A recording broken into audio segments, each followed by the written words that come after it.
Olá, meu nome é Marcos Reis Pinheiro, eu sou professor de filosofia da UF. Esse aqui é mais um capítulo da série Filosofias como Forma de Vida. Nesse episódio, a gente vai continuar falando do eterno retorno, mas do seu correlato ético.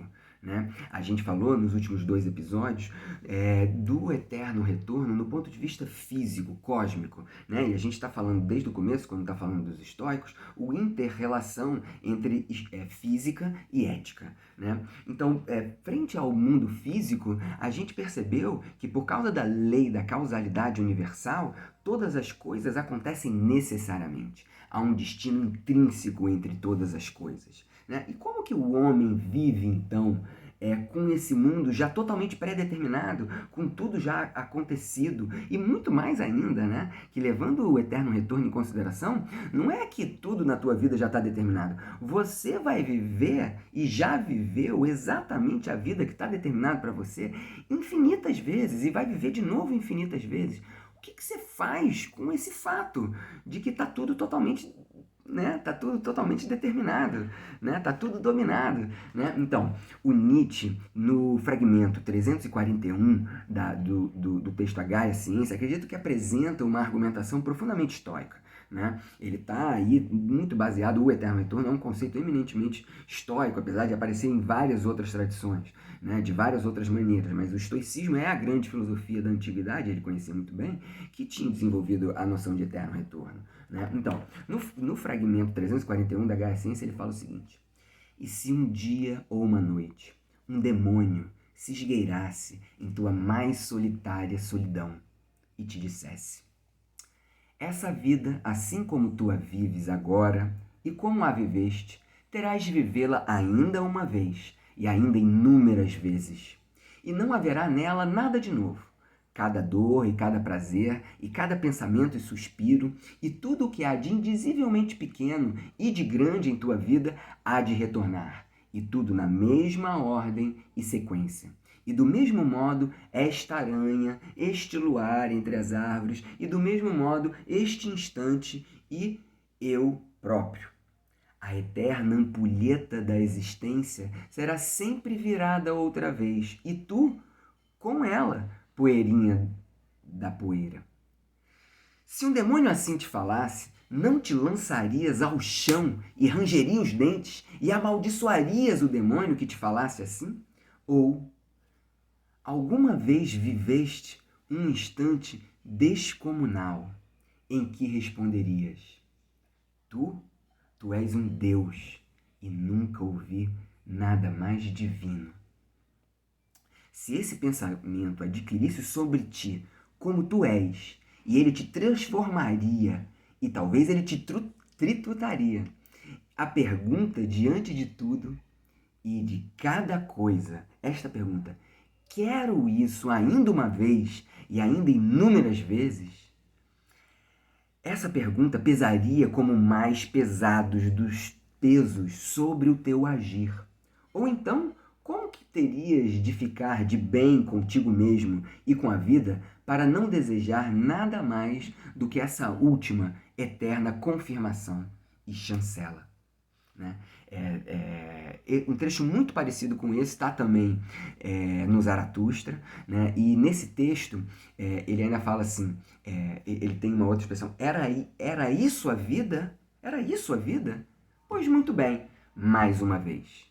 Né? Um sagrado dizer sim à vida é o que pode a criança. Né? A criança é uma roda que gira por si mesma, um brincar, um espontâneo brincar. Né? Era isso a vida? Pois tudo bem, pois muito bem, né? Quero isso mais uma vez. Né? Então, você vê que o grande imperativo estoico é no trabalho ético, né? Estou pensando no imperativo ético agora, no correlação ética, como que a gente faz para viver, né, nesse mundo completamente determinado pelo destino, né? A reação ética que a gente pode ter frente ao destino é lapidar as nossas expectativas. Lapidar as nossas expectativas. As coisas vão acontecer e a gente tem que saber lidar com elas. Né? é a sabedoria de lidar com as coisas do mundo, né? Talvez um dos elementos mais impressionantes disso é, é um dos elementos mais fortes disso é a morte, né? É a morte, é como lidar com a morte.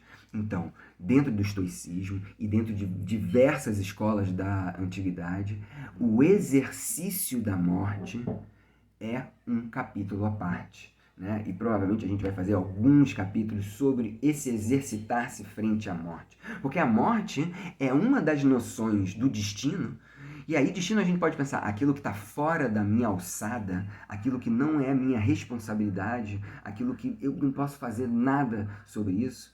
Todos nós vamos morrer, né? Esse é um dado inelutável do mundo, né? E como que a gente lida com isso é um dos elementos fundamentais da saúde desse viver de acordo com a natureza. Uma coisa, com certeza, a natureza nos diz: nós vamos morrer.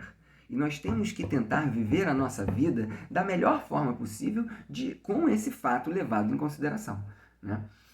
E vários outros, na verdade. Então, na verdade, assim, o que você começa a acontecer no estoicismo? Você vai ter um progressivo traço de autonomia do sujeito frente ao mundo exterior, não de uma autonomia de escolha, porque você não pode escolher se você fica doente ou não, você não pode escolher o seu corpo, né? Você também não pode escolher os outros, e você também não pode escolher o mundo à sua volta, o que acontece com você, né? Mas o que você pode escolher? As expectativas que você tem frente a esse mundo. Então, todo o trabalho da filosofia estoica é trabalhar sobre si mesmo e tentar transformar a expectativa que você tem frente ao mundo à sua volta, né? Então, gostar do mundo, afirmar, o mundo foi assim, foi isso que aconteceu? Pois muito bem, eu quero isso que aconteceu. Amor fati.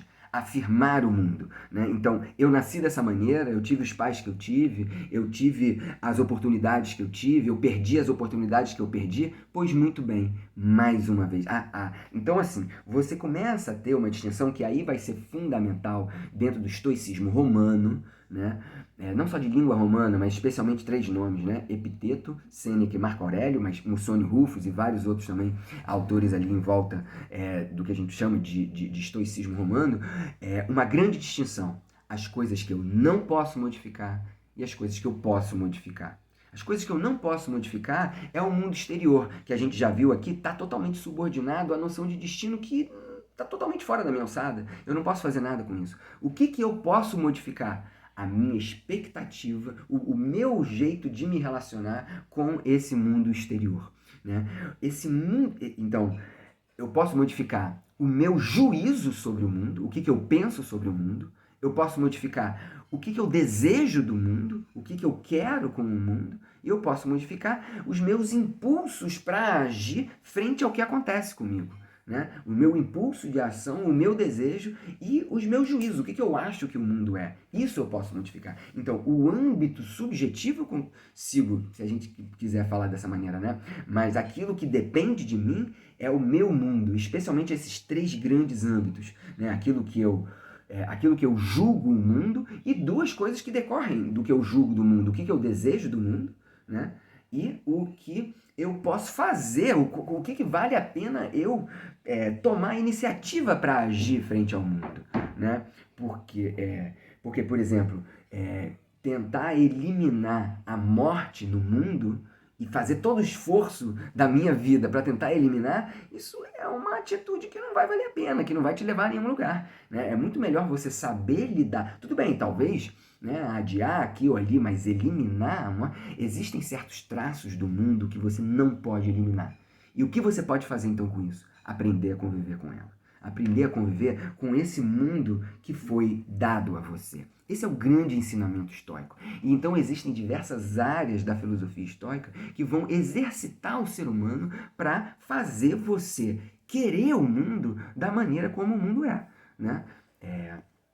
Certo? Então, eu ainda quero falar dos estoicos dessa tripartição de atividades que o homem pode ter sobre si mesmo, né? O homem pode modificar o que ele deseja, o homem pode modificar o que ele pensa sobre o mundo, os juízos que ele tem sobre o mundo, e o homem pode modificar os impulsos para agir no mundo. Tá? Então, a gente ainda vai voltar para os estoicos, especialmente esse traço dos estoicos romanos.